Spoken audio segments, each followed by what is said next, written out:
Hey, what's happening? What's going on, good people? I hope you guys are well on this evening. I hope you guys are well. Welcome to Daddy Issues. Welcome to Daddy Issues. And I hope that, listen, I hope you're having a great, phenomenal Monday night. This has been a long awaited time. I'm super excited to hang out with you guys tonight to talk about this thing and to deal with this. You know, it's something that more than just me personally am dealing with. And I'm excited to share this journey with you guys. Listen, do me a huge favor. If you're tapping in tonight, go ahead and say something in the comments. I'm right here in the comments with you. I'm watching right along with you. I'm in the section here with you. Listen, go tag somebody, share this with somebody real quick. I'll allow you guys a few minutes to have somebody get on real quick so we can get into this thing. I'm excited tonight, man. I'm excited to talk to you guys about this and to really dig into this thing. It's a big deal. It's a huge deal. And listen, I'm excited. So listen, for those of you that are tuning in, you may not know me. You don't know who I am. You never heard of this guy before. My name is Pastor Antonio Hunt Jr. I pastor the Connecting Church here in the Washington, D.C. area with my wife, Pastor Natavia. And listen, I am a fatherless father. The title of tonight's broadcast is Daddy Issues, Candid Conversations with a Fatherless Father. That's me. I am a fatherless father. I had a father growing up. I know him. He's alive. I know of him. But he was not in the home. We didn't have the relationship necessary for me to be able to be who I needed to be. And listen, I'm ready to share this with y'all. And I'm excited, man. My wife is in the comments. Natavia, Pastor Natavia, she's in the comments. Hello. Kia Kelly, what's happening? Miss Andrea Winfield, what's happening?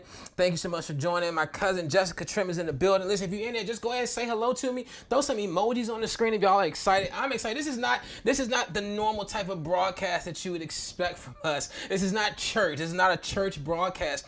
Tonight, listen, this is a real and raw and candid conversation, quite honestly, that I'm ready to have. And so I'm going to give y'all just another couple seconds. Go click the share button. It don't hurt you to do it. Don't cost you no money to do it. Just click the share button real quick. You never know who will be touched by this tonight. You never know whose life will absolutely be changed because you share this tonight. And listen, I hope that you guys are ready to rock out with me for the next 6 weeks as we do this. Listen, comment where you're watching from, wherever you're watching from. If you're in the DMV, comment in the DMV. If you're watching from Timbuktu, comment Timbuktu. I want to know where you guys are watching from tonight. I know we got people watching on the Connecting Church page. We got people watching from YouTube. So I'm really excited about getting into this tonight. And I'm really, my prayer is that it would be a blessing and help somebody else. So we're going to get into this thing. We're going to open this up with prayer and you know, start everything with prayer. So Father, in the name of Jesus, we thank you for this time, God, to be able to come and to have this candid conversation. Lord God, it is my prayer that somebody's life will be touched, somebody's life will be blessed, somebody's life will absolutely be changed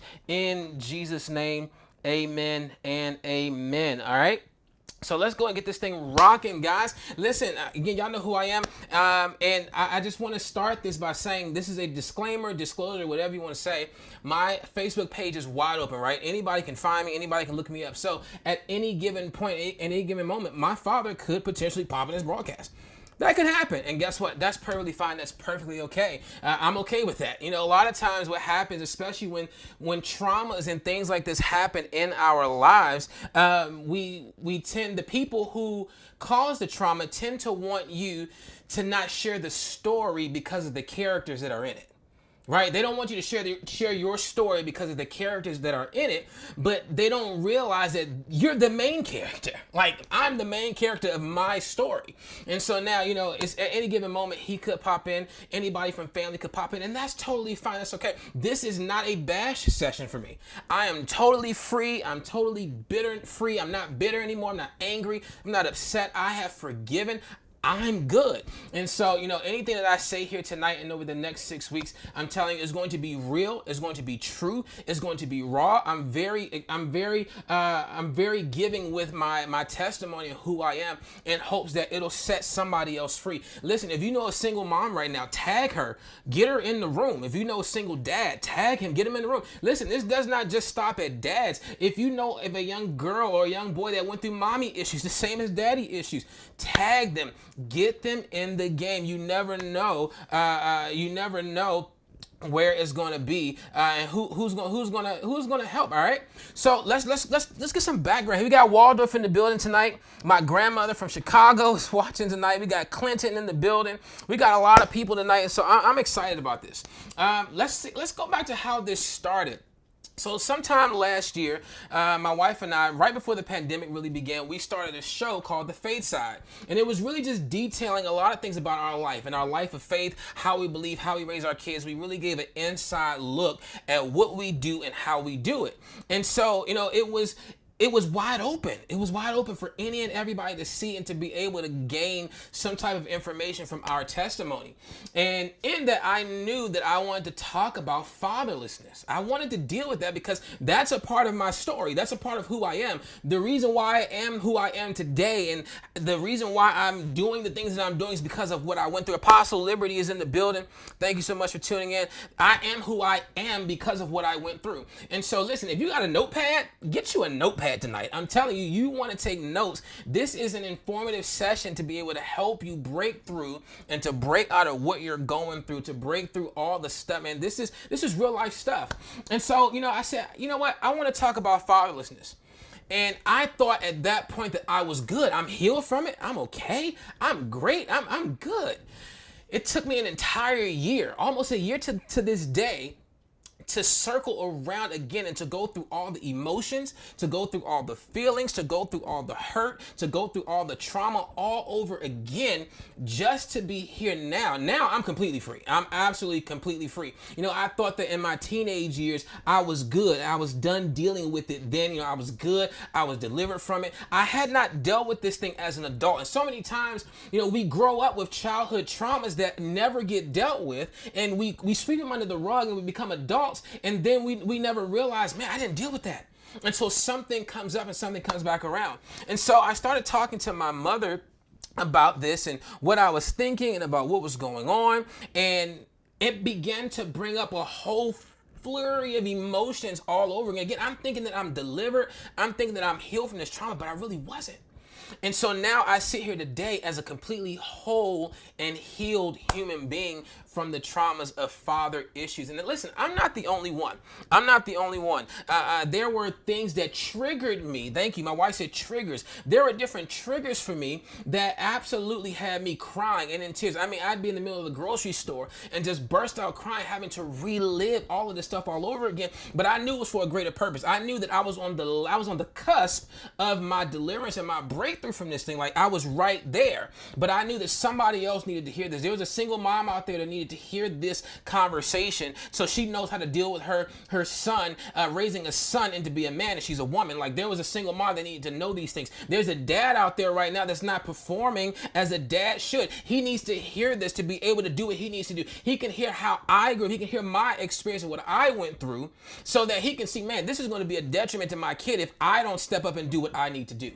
That's what this is all about, getting healed from every area. That's why I said this is not a bashing session. I'm not here to bash my father.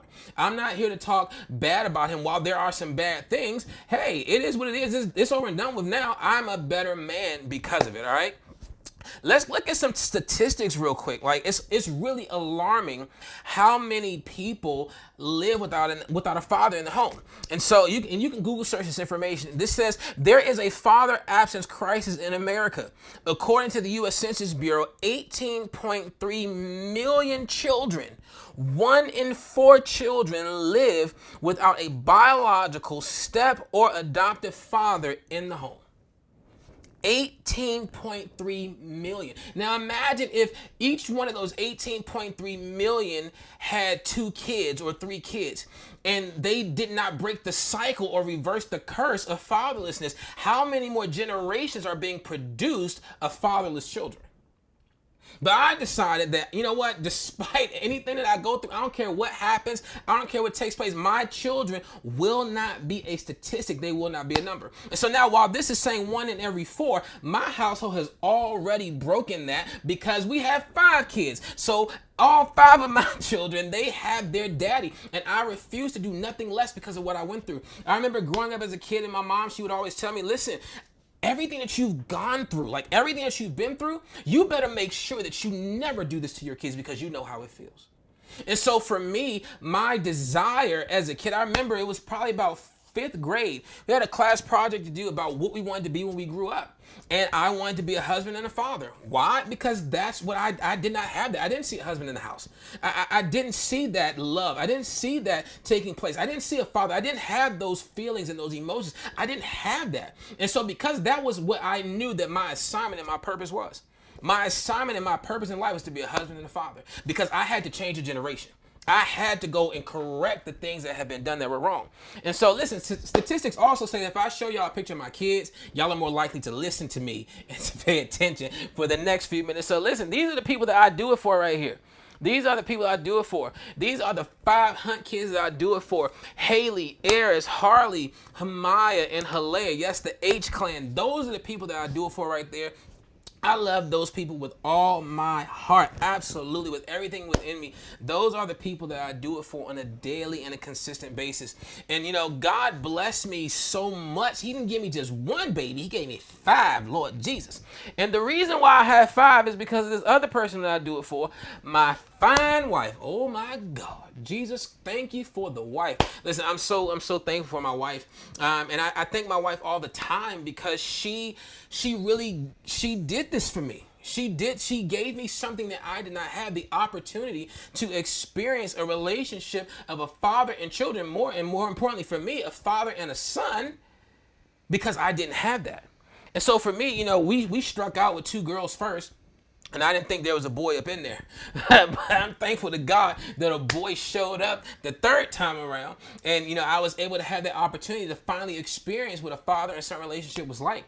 And, you know, I get jealous of my son sometimes. I'm like, man, I wish I had a dad like you had. I wish I had these opportunities. We went and got our haircut the other day. And, man, whenever I tell him we're going to get our haircut, he's so excited. He's like, the 2nd time I took him to get his haircut, we went to McDonald's for breakfast because it was like a 7:30 in the morning appointment, and we got orange juice and sausage, egg, and cheese biscuits. And now every time he's like, Daddy, we're gonna get orange juice now, right? Like, he gets so excited. I'm like, man, I wish I had that level of excitement about something with my father when I was on a consistent basis when I was your age. And so, man, it's been a ride and it's been a journey, and I'm excited to take you guys along for the ride. Let's start from the beginning. Let's start from the absolute beginning, right? So back in 1992, I was born in 1990. Back in 1992, my mother, she moved here to Washington, D.C. from Chicago, Illinois, where I was born. She moved here she came here for a summer vacation. She had been coming here for years for a summer vacation with some family that we had here. And she came that last time and she decided, you know what, I'm going to stay. She needed an escape from the things that she was going through, the things that she was dealing with, the things that were happening. And man, it was the best thing that could have happened for the both of us. It was the absolute best thing, because I can guarantee you, I can tell you without a shadow of a doubt, I would not be the person that I am today had we stayed back in Chicago. I would not be the person that I am today. What we went through, our move and our shift, it built something in me.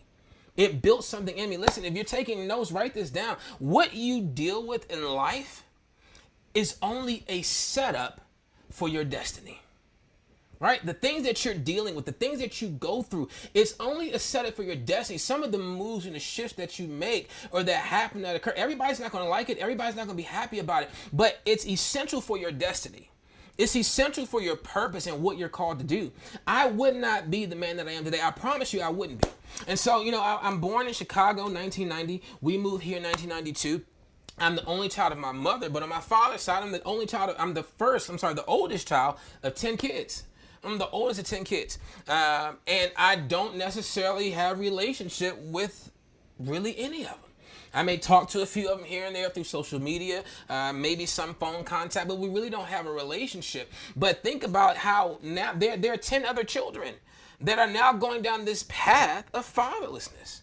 Like, there are 10 other children, and now some of my siblings, they have children themselves, and the fathers are not present. It's an evolving cycle that continues to go on and on and on. But if it's not broken, if somebody doesn't step up and decide to make a change, it'll keep happening. It'll keep happening. And so for a long time, you know, I remember as a kid, I used to go through these spells where I would cry and I would just be so upset and hurt because I wanted my father. You know, every kid wants their father. Every kid wants that being. You know, it didn't help that you see magazines when you look into the toy books and at Christmas time, and you know there's a dad playing with the kids, and you know you're seeing all these things. You're seeing all this imagery of a father in the home, and you don't have that. And I would see my friends in school, and their fathers would be dropping them off at school, or they would come when they would have birthday celebrations, or their dads would show up at the basketball games, like all these things. And I didn't have that. I didn't have that. And that hurt me to my core. And I remember so many times as a kid where I would just cry. I would just burst out in tears to my mother. And, you know, her doing the best that she could to console and to really go through that with me. I know it crushed her. It crushed her to have to see her child continuously in this place of hurt and pain because of this human being that's not taking the step to make things right and to do what they need to do. Listen, just because a father is not necessarily in the home, that's a bad situation. But if you're a father out there right now and maybe you're not in the home, you still can put forth the effort. It still means a lot to get the phone calls. It still means a lot to send the gifts. It still means a lot just to check in. It still means a lot just to say I was thinking about you. Like that stuff goes a long way. And that was stuff that I did not get. A lot of the times when I talked to my father as a kid, I was the one that was calling. All the time, like literally all the time, except for my birthday for like a while. Other than that, I was the one that was calling. Father's Day. Oh my God. I posted about this the other day. I dread Father's Day, or I used to. I used to dread Father's Day because I was in this position where I'm like, man, I got to call this dude and I feel obligated because, oh my God, it's Father's Day. I've got to call him. And it was almost as if he was expecting to get the call. Like, he was expecting me to call. Like, I hated Father's Day. Even when I had kids, I still dreaded it because I'm like, man, I still got to call my father. But then it got to a point where I got excited because, oh, he's going to call me now and wish me a happy Father's Day and tell me how proud of me he is. All I wanted to do was feel accepted. Listen, men, if you're listening to this, all your children want to do is feel the acceptance of their father. And what happens when a child does not receive that level of acceptance from his father, he'll seek for it elsewhere. He'll search for it all over the place and everywhere, anywhere possible where they will accept him, anywhere possible where they will love him. They'll show him or show her that level of love and attention. Like they'll reach out for that. They'll reach out for that. Anywhere they can find it because it's absolutely necessary and important. It's absolutely important for that father figure to be there. Let's listen to this. I thought this was pretty good.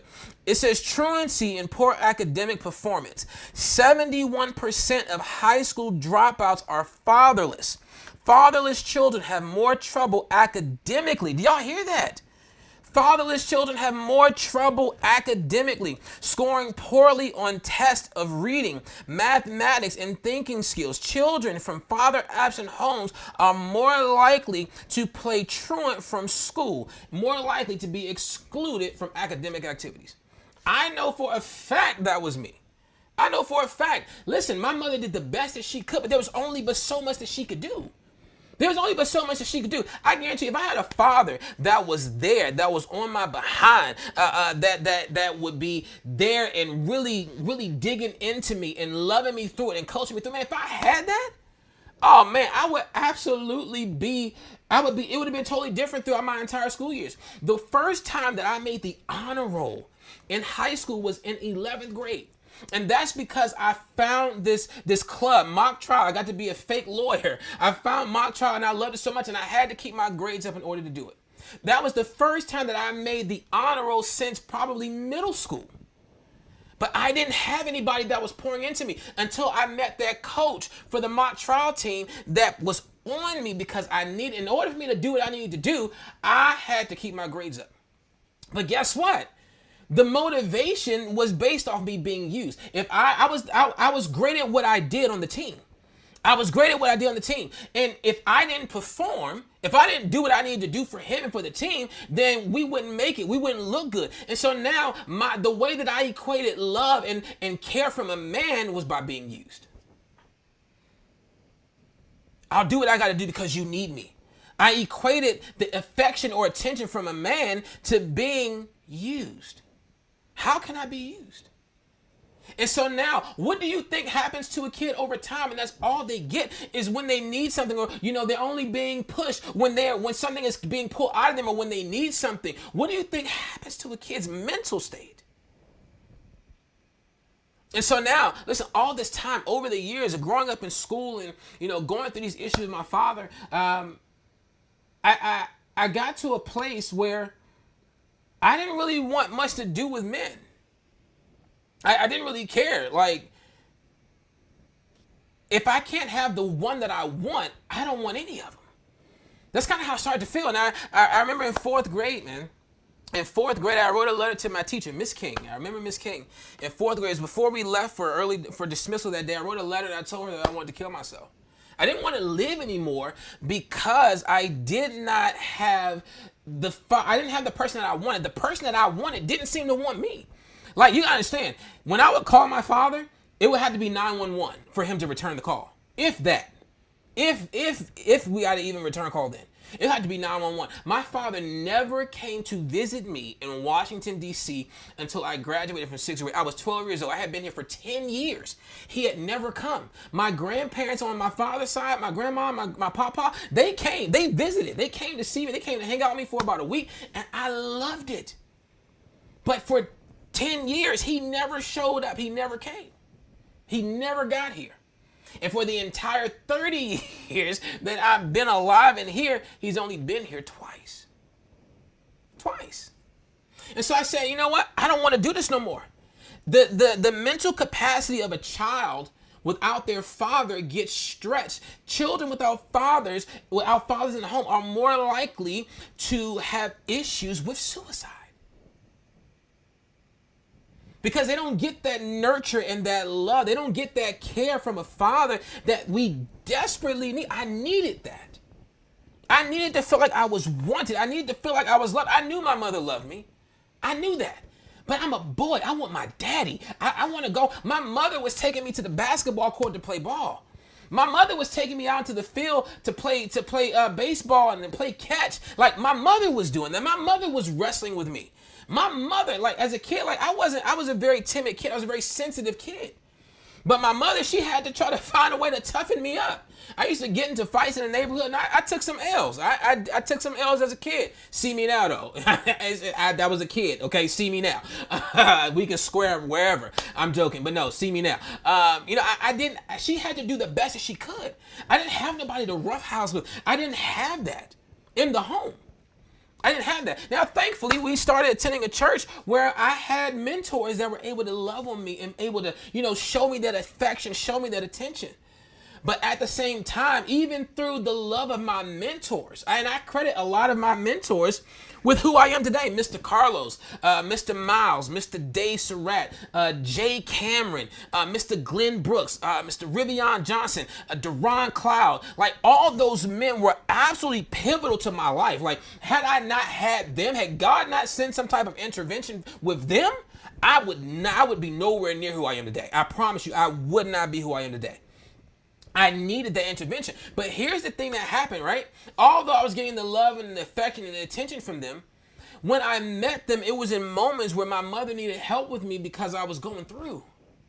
And so now they were coming from a discipline standpoint. Sometimes the only time I heard from them was when I needed discipline, or, when I was getting in trouble for something. So now what happens? I begin to rebel against authority. You're not my father.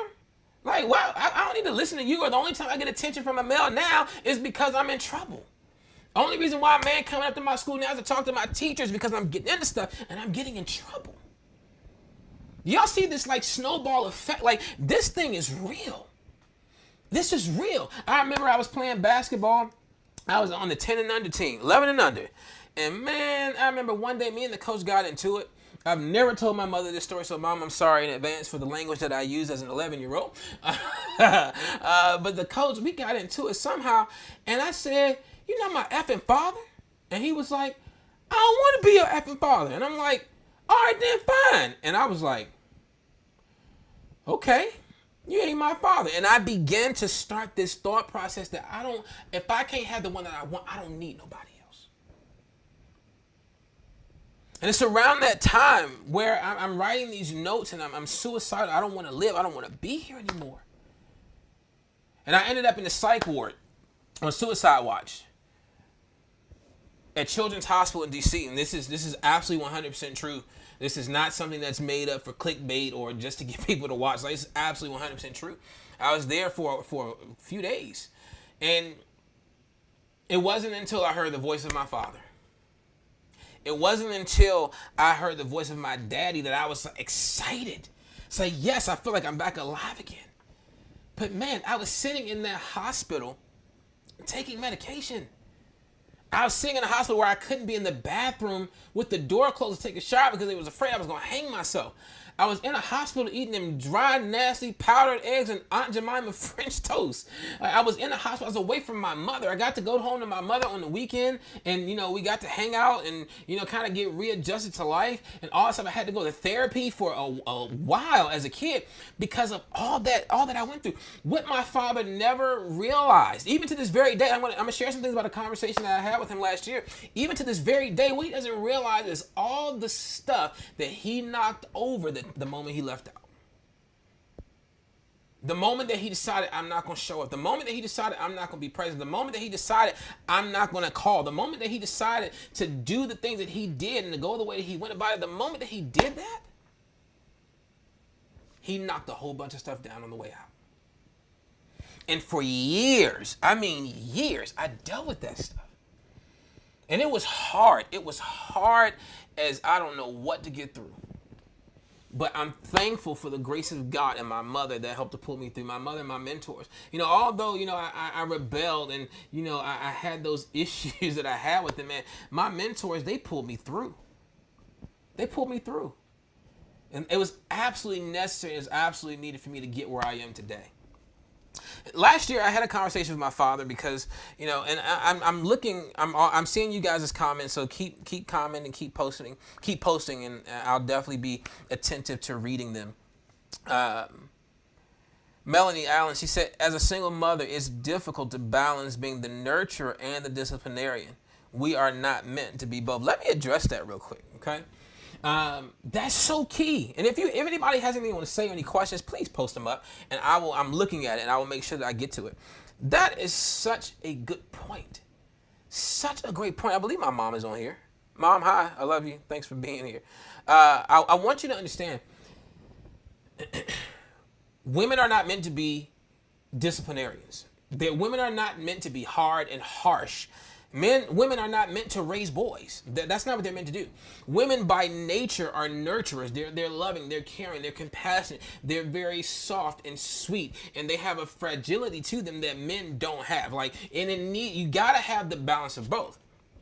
My mother, she had to play the role of both. She had to play the role of mom, and she had to play the role of dad. There she go. Hey, she had to play the role of both. And she did a great job at doing what she could. And there were times where she had to play the disciplinarian when I needed the nurturer. Or there are times where I needed to just be loved, but she had to be the disciplinarian, and she had to show me tough love. And those were moments that I missed out on that softness. No fault of her. There's no fault to her. Nothing at all towards her that she did wrong. She did what she knew to do as a single mother. But it is absolutely important that men, you got to step up. You gotta step up, because you are robbing your children of the ability to experience their mother in her natural state, because now she has to play a role and fulfill an assignment that doesn't belong to her. Yeah, she's got to fulfill an assignment that does not belong to her. Now, I'm not saying that women can't discipline kids and give out spankings when needed, or chastise kids when needed. Because I'm telling you, when my wife, when she has to dig into my son, I'd be like, "Ooh, girl, dig into me. Come punch me in the chest." I'm saying? Women have the ability to do that. Right? They have the ability to be disciplinarians, but that's not their job. The role of a mother, the role of the wife, is to be the nurturer, to be the loving one. Again, from birth, the woman in nursing, she nurses the baby. She's a nurturer. She's caring. She's caring by trade. That's who she is. That's what she does. She's not meant to be the hardcore one. She's not meant to do that. And every single time a mother has to fulfill their role because the father is not present, it robs the mother of being able to experience that loving and compassionate, caring moment with her children, and it robs the children of that same ability. The same ability to receive that. Melanie said, yes, sometimes we unintentionally reverse the roles, and both can be detrimental to the children. And so now, let me tell you what this also did. When I got married, it was hard for me to be able to receive some of the things that my wife said to me or how she said it. Like we dealt a lot with communication and how to approach me with stuff. Because some things like, hey, listen, you can't talk to me like that.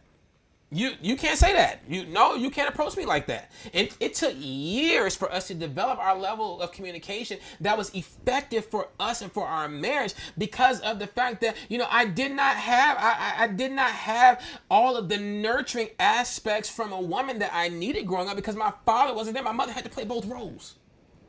And she did a darn good job at what she did. Look at me now. She did a darn great job. But she was never meant to do that. She was never called to do. She was never supposed to do that. But because of the absence of the male presence in the house, she didn't have a choice. And so now I had to learn how to talk to my wife. I had to learn how to be able to deal with my wife and not shut down when things were happening and not stop talking when things were going on. I had to learn how to push her. I had to learn how to not be aggressive in my talking. I had to learn how to be soft because I wasn't shown that in the house. I didn't have an example of what softness looked like from a man to a woman because he wasn't there. It wasn't there. I didn't have that example of what to look at and how to effectively treat my wife. I had to learn it over time. I had to learn it through trial and error. A lot of what I've done has been by the grace of God. He's taught me and led me by the grace of God. That's how I've learned. That's how I've pushed through. That's how I've gotten through everything that I've been through and how I've gotten to where I am today is because I had to lean on the Holy Spirit to teach me which way to go. And so now, mothers, listen, I'm sorry for those of you like Melanie that are in that position. Now, you should never be in that position. My mother should have never been in that position to have to play both roles. But now you got to learn the balance. You got to learn the balance. You got to learn the balance of when to be soft and when to have that level of aggression that's needed to discipline. You got to learn those moments. And learning them now while they're young will, without a shadow of a doubt, help when they get older. Yeah, it's gonna be rough to have to play both roles and have to decipher when to be this and when to be that. That's never an easy decision to make. But it's necessary to learn it now so that you can be able to steward him as he grows older. I'm pretty sure if I was to bring my mother live right now, she could give so much wisdom. And I think that I want to have her come on one of these weeks just to give wisdom to single moms on how to deal with raising a boy to be a man in the midst of fatherlessness. Like it's an absolute unfair advantage. Like it's unfair. It's unfair to the kid to have to face and to have to learn how to do those things and not see it because of the absence of a father. My wife said it's unfair for men to think that because they don't birth the baby, they aren't as equally as responsible. Oh, that's so good. That's so good. Listen, men, you are equally as responsible, if not more. If not more. You are responsible for the upbringing of your children. And listen, because my father wasn't there and I didn't know how to receive love from a man, I struggled with my own son on how to be a nurturer. I was hard on my son. He's only 4. Like he's only been in for 4 years, but I was tough on that guy. And I got to a certain point where I was like, I gotta back off. I gotta back up. Like, he's gonna be good. He's gonna be okay. And I gotta learn how to love him through his mistakes. Love him through growing up. I gotta, when he hurts himself, I gotta learn how to nurture him and not just say, "Oh man, come on, boy, you all right? Get up and brush it off." While there's a time and there's a place for that, there's also a time for hugging and soothing and kissing him and holding him and letting him know, "Hey, buddy, it's okay. You fell down and hurt yourself. It's okay. You know, it's fine. Things are gonna happen." Like, I had to learn that. I had to learn how to be soft towards my daughters. I had to learn how to be. Now, there was a natural softness that was there, but there was still a level of hardness because a lot of my upbringing, I had to develop this hard exterior. I had to develop this hardness about myself in order to make it through, in order to push through. I had to develop that. If I was going to make it, if I was going to get through, because I didn't have a man that was going to come to my rescue, I didn't have a father that was going to come and help me out, I had to find a way to harden myself in order to make it through. And that hardness carried over into my marriage and into my parenting. And to this day, man, listen, you know, because of not having my father, I vowed that I would be the best father that I could be. I would be the best father in the world. And what happens when there's an absence of a mother or a father that's not present there? What happens when that happens is that it causes you to put unrealistic expectations on yourself. And so whenever I make a mistake in parenting, I'm very hard on myself. I'm down about it. I'm sad. I'm hurt. And my wife, I applaud my wife for dealing with things the way that she has and having to deal with me through it, because it gets hard. It gets hard. I get really down on myself when I make a mistake parenting, because I never want to make a mistake because of all the mistakes that happen in my life. I never want to be a bad father. I never want to be a bad dad. I never want to make a mistake. And whenever I do, I hurt. It hurts me to my core, because I don't want to repeat the same vicious cycles. And one thing that my wife always says to me, that always sticks out to me, whenever it happens, she always says to me, "Baby, you are an amazing father. You're a great father. You could never be your father. You're already a good father just because you're here. The effort that you put forth, the fact that you're here, you're already a step ahead." My guy, Brandon Williams, is in the building all the way from Atlanta. What's happening, my friend? Miss Brenda Lynch is in the building. Good evening, good evening. Brandon says, "Amen. Most fatherless men grow up learning to be a man, and then the next hurdle is figuring out fatherhood for yourself. But learning from my father's mistakes has brought me this far." Listen, Brandon, that's absolutely true, man. Same here. It was the mistakes. If I can't say nothing else, my father taught me through his absence what not to do. What not to do. But again, it put this unrealistic expectation on me to be perfect. And so now I can't experience the grace of God and the perfection of God. I can't experience the perfection that was bought for me through Jesus Christ, and I feel like I have to live up to this level of expectation because because I didn't have it. And so now I go through my life never really being able to experience and encounter a real, true relationship with God. Like, I can't experience a relationship with the heavenly man because of the effects of what I went through with the natural man. My wife said this: "There's no perfect father but God. There's no need to strive for perfection. Just strive to be present." And that's something that I have to personally work on continuously. It's a continual fight. It's a continual fight. Let me see where we're at on our time here. It's a continual fight, man. Listen, if this is good to you, if you're getting any valuable information out of this tonight, throw some hearts on the screen, throw some comments in the comment section. I want to know that this is being helpful to somebody. Listen, tonight I'm giving you the beginning, where I started, where I've come from, what I've been through, in hopes that this will jumpstart the conversations for the weeks to come. And listen, this is a very, very important piece. Very, very important piece. Not having my father present and having to feel like I have to be this perfect person, right? I have to be this perfect dad. It robbed my wife of getting the best husband that she could. Listen, I'm telling you, the effects go deeper than just the kid. You have a one night stand, you have a relationship with a woman, you have a baby, and then all of a sudden it doesn't work out. You don't want nothing to do with the woman anymore, so you don't want nothing to do with the baby. But what you're not realizing is that your absence from the mother, your absence from that baby is affecting at least 10 other people.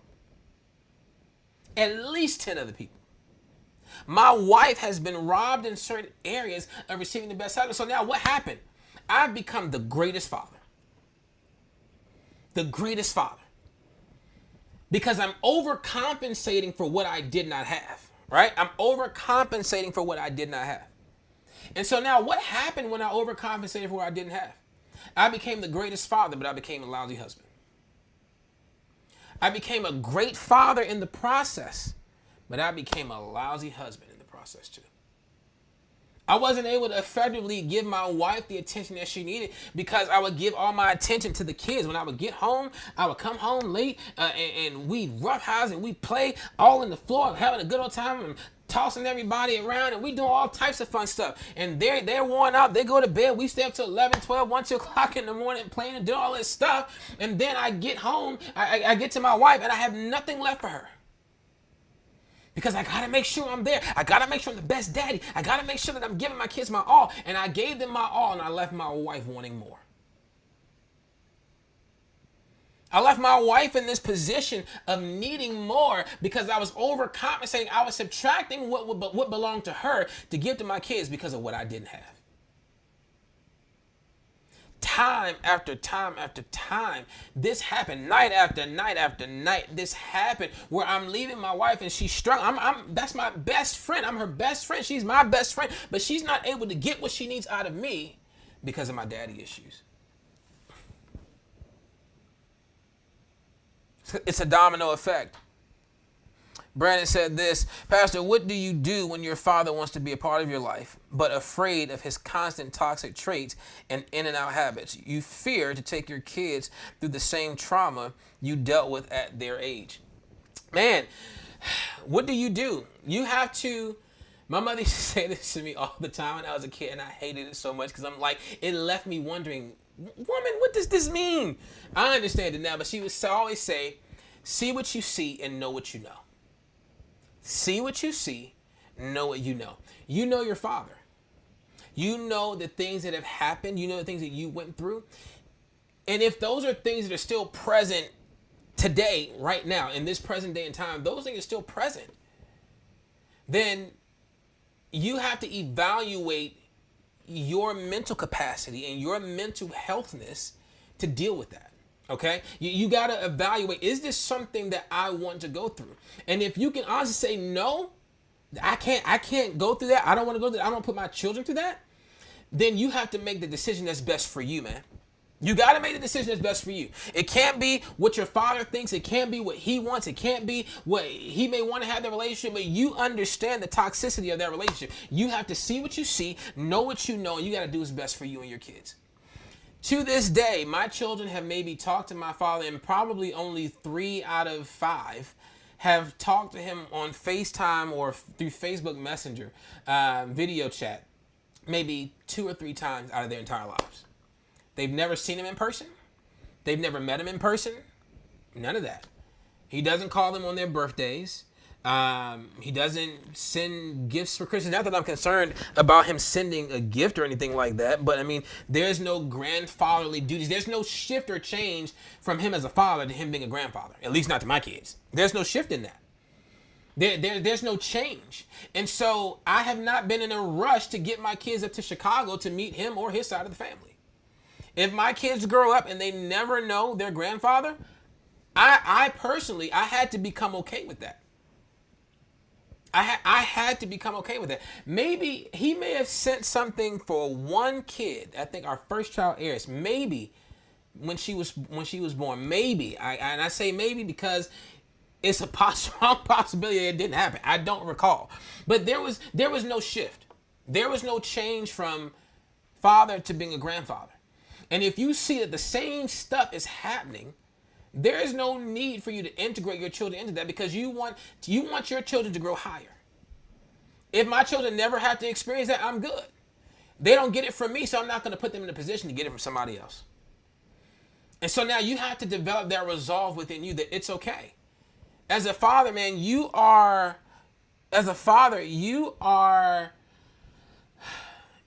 charged with covering and protecting your kids. That's your job. That's your assignment, man.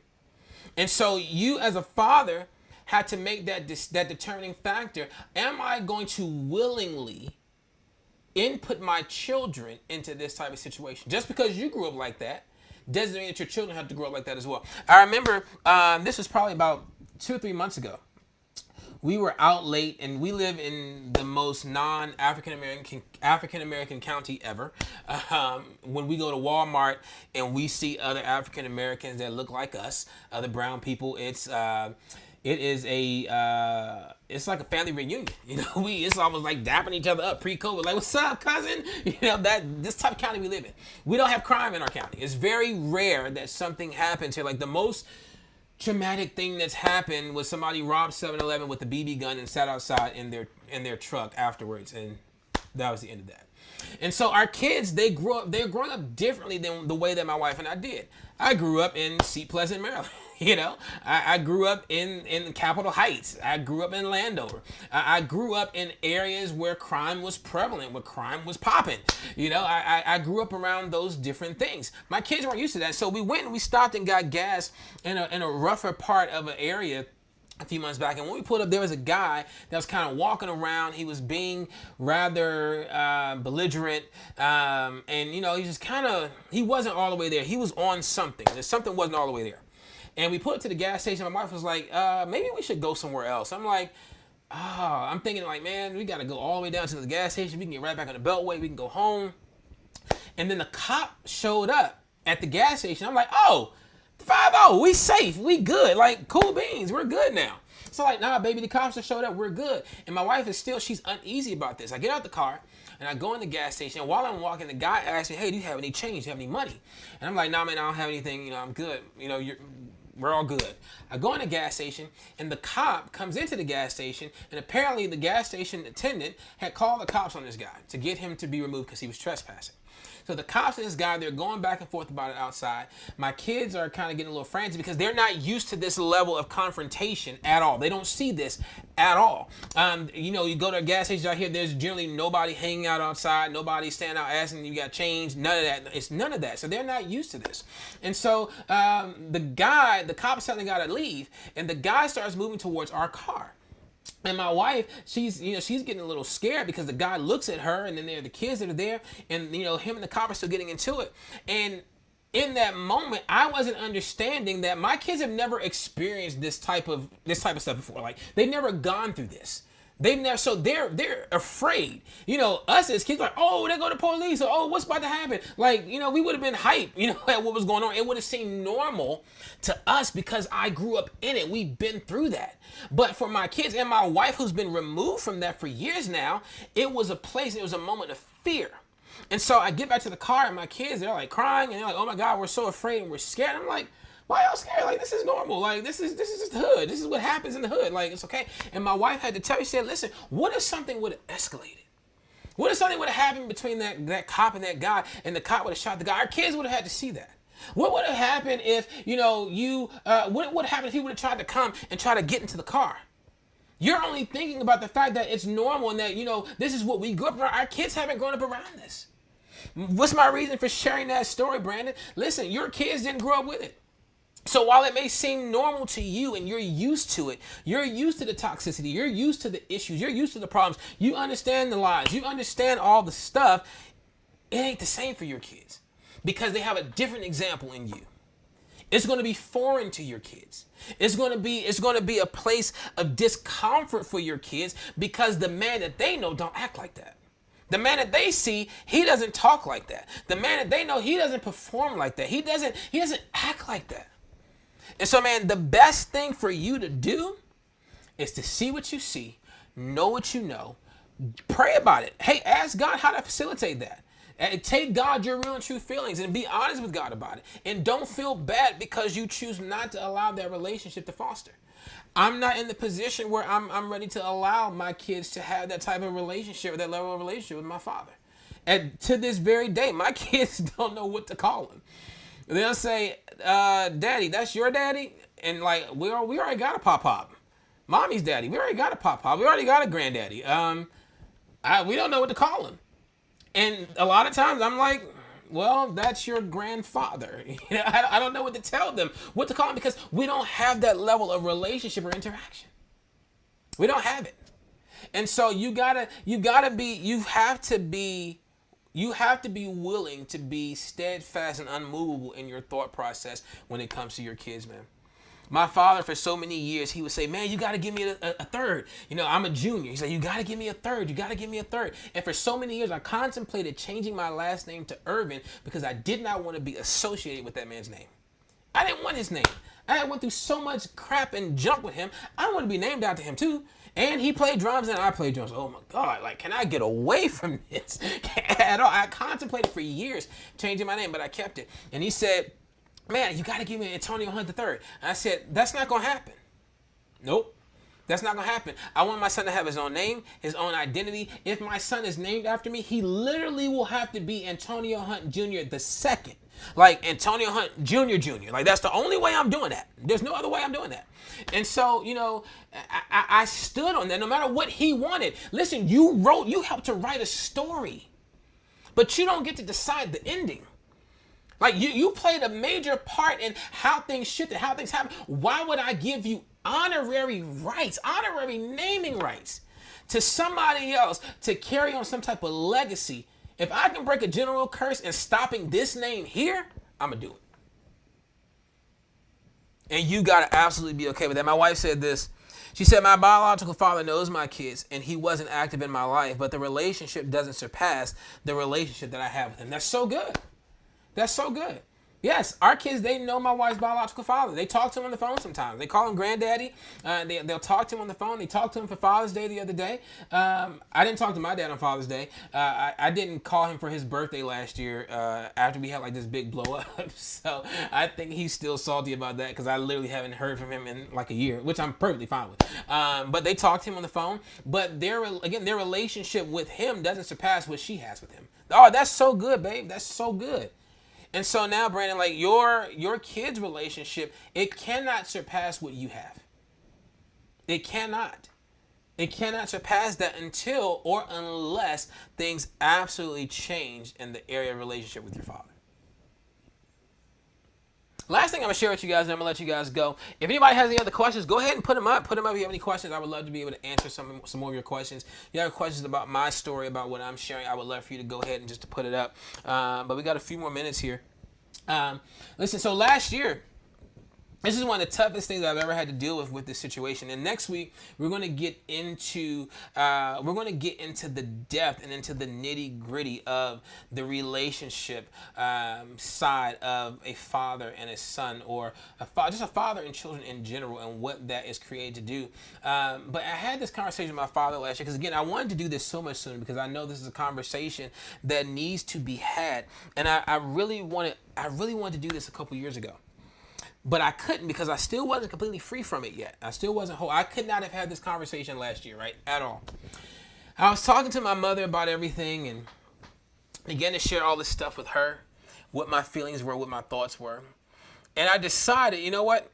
I'm going to call my father as well because he reached out to me, right? He reached out to me when I posted something on Facebook about things that we were going to deal with on the Face Side show, and fatherlessness was one of them. And he messaged me on Facebook. He said, hey, call me. As usual, he won't place the call, but he'll tell me to call him. So I called him, and he said, hey, man, I'm proud of you, man. All the things you got going on and that y'all doing, man. Do your thing. I'm so proud of y'all. But then he said, and I have this like on videotape because we were shooting. We were like recording this. I have this on videotape. He's like, yeah, man,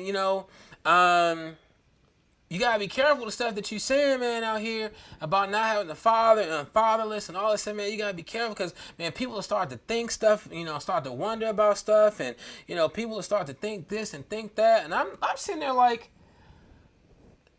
what is there to think? Like it is what it is. Like, he did not want me to have this conversation. He did not want this information to get out. But like I said in the very beginning of this thing, man, listen, people do not have the right to control the narrative of your story.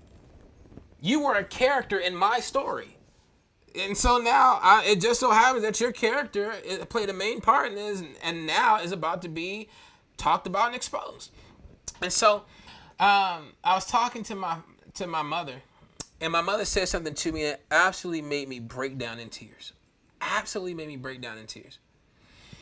She said, "I'm sorry. I'm sorry." I said, "Mom, what are you apologizing for?" And let me tell y'all what this did to me. My mother apologizing to me, it tore me down because she did nothing wrong. She apologized for all the hurt that I had been through. She apologized for what happened. She apologized for her decision to leave Chicago. And I'm like, Ma, you did what was right. Because I can guarantee you, listen, an absent father is not just somebody who's not in the home. An absent father can be sitting right there in the house and not be present. Being present is not just in the physical state. Being present is a state of mind. Being present is a state of mind. It's not just what you do, it's who you are. Being a father is not just a title. Being a daddy is not just a title, it's who you are. There are many fathers who are present, but they're there in a physical body. You can see them, you can touch them, you can feel them, but mentally their mind is gone. They're not there. They're not there. And she began to apologize. And it broke me down and it tore me to pieces.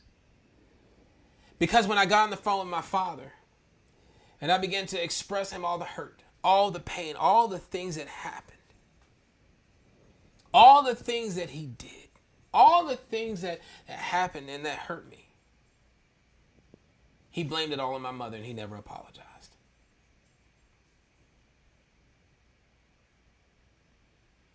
He said to me, "Listen, if an apology is what you want, I don't have anything to apologize for." And I said, "What? You don't have anything to apologize for?" But yet and still, my mother, she took the time to apologize to me for something that she did not do.